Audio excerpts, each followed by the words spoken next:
Hello, and welcome back to the Dear Ones podcast. My name is Joannie, and I'm here with a series of 11 episodes where we learn how to navigate from our older version to our newer version, but together.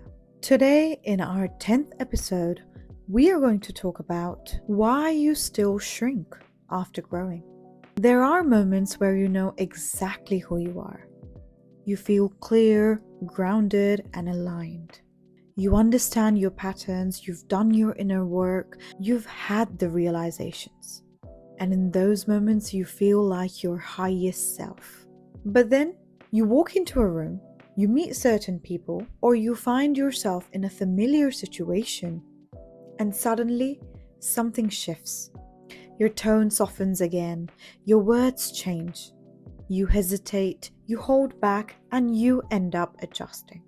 And later, you sit with yourself and wonder, why did I do that? I knew what I wanted to say. I knew how I wanted to show up. So why did I shrink? And these kinds of moments are the most confusing ones because they make you feel like you've literally traveled backwards. Like all the work you've done disappears in certain moments. But the truth is that it's not that you've lost yourself in those moments. It's just that you haven't learned how to hold yourself yet. Because there's clearly a difference between knowing who you are and staying who you are in real situations. Growth in isolation is one thing. When you're alone, it's all easy. You think clearly, you feel connected to yourself, and you know your truth. But growth in real environments is a completely different experience. Because the moment you step into certain spaces, your body remembers. It remembers who you had to be. It remembers how you were perceived. It remembers what kept you accepted. And before you even realize it, you're not responding from your present self, but you're reacting from a past version of you.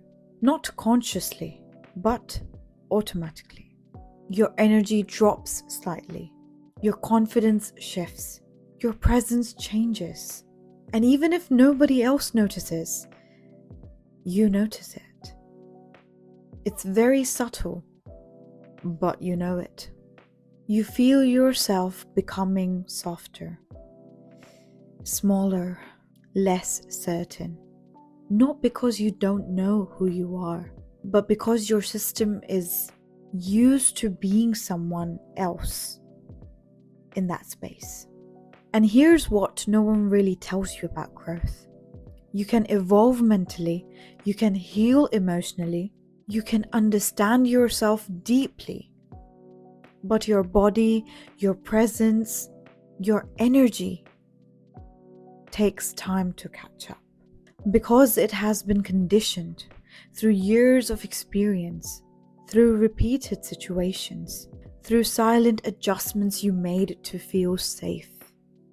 So now when you try and show up differently, it doesn't just feel uncomfortable, but it also feels unfamiliar. And unfamiliar often feels unsafe.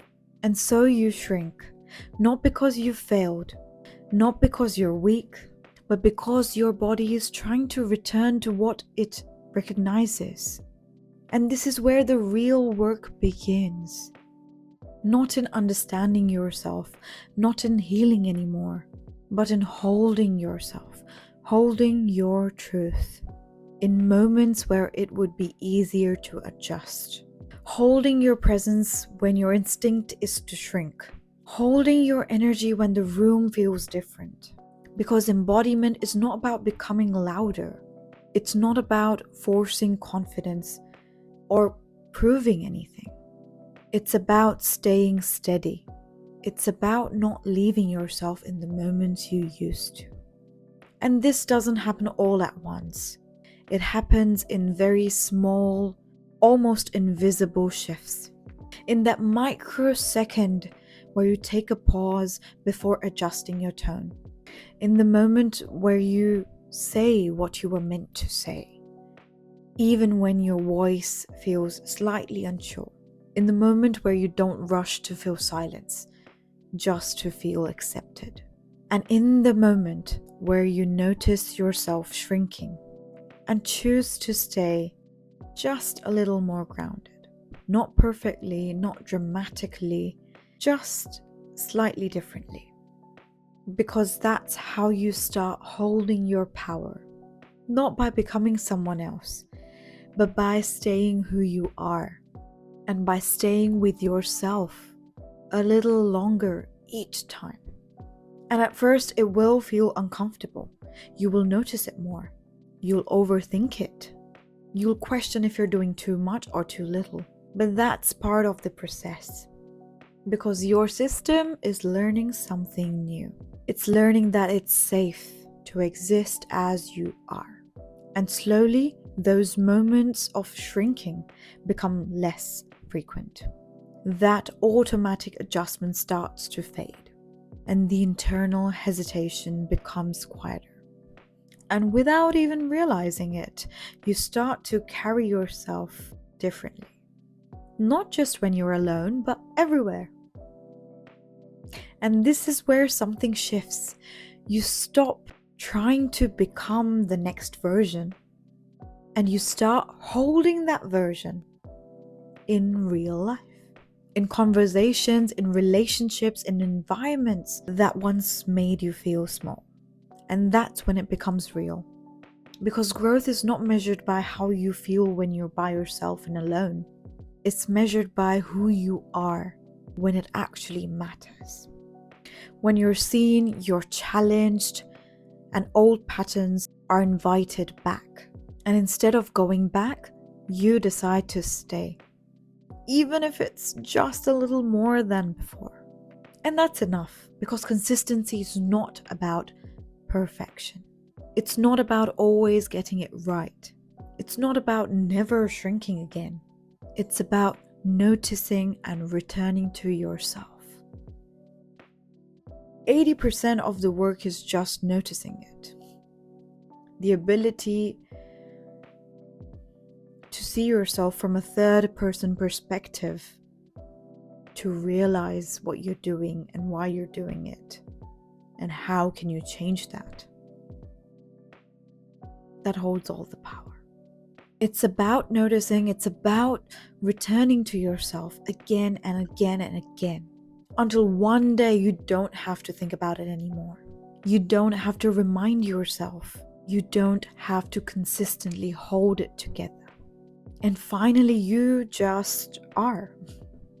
Steady, grounded, and present. And in that moment, you realize you never needed to be someone new. You just needed to stop leaving yourself in the moments that mattered. And once you stop doing that, everything changes. Because now you're not trying to step into your highest self.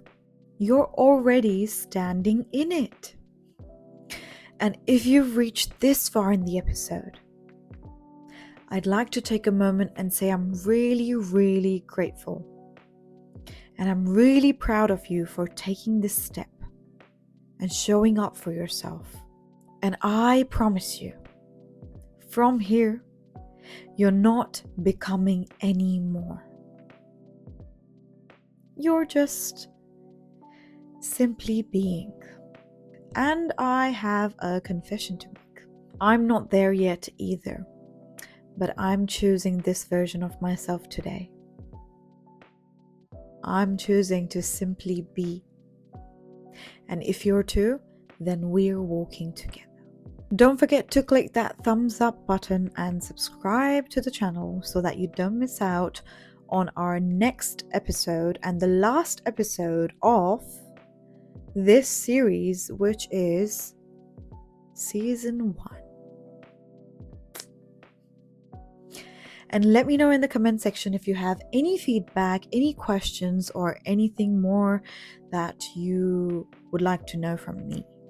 And I'll see you next week in our last episode for this season. I'm extremely excited because that is the episode of embodiment. See you next week.